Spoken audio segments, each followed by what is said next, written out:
Saarte Hääl, saarlaste päevaleht. Okay. Palju õnne, Linda. Ja, aitäh. Võitsid kuulitõuke, see mille järele tulid. Jah. Kuul oli kõige olulisem ala siin. Selle võidu võtsin ära, olen väga rahul. 13.35 mäekõrg on ülekahal, kui arvestada seda, et teised konkurent keegi üle 11 meetri saanudki. Jaa, aga tegelikult teised olid tublid. Paljud tegid ikkagi oma isiklikke rekordeid. Võte Teele tõukas ka väga hästi. Nii et ei ole teistel ka häda midagi. Mis selle võidu siis täna tõi või kui palju veel sisse jäi?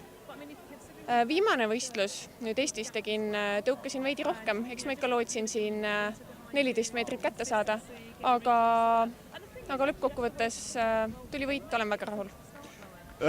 Sooritusega, kuidas oled rahul?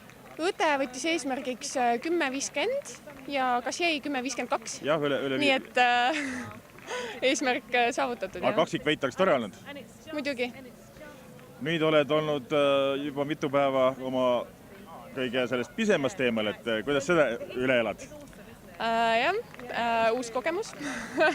Varem olen olnud ühe päeva maksimaalselt teemal, et eks tahaks teda ikka näha, aga siin on suurepärane võistlus ja mul on väga hea meel, et ma ikkagi otsustasin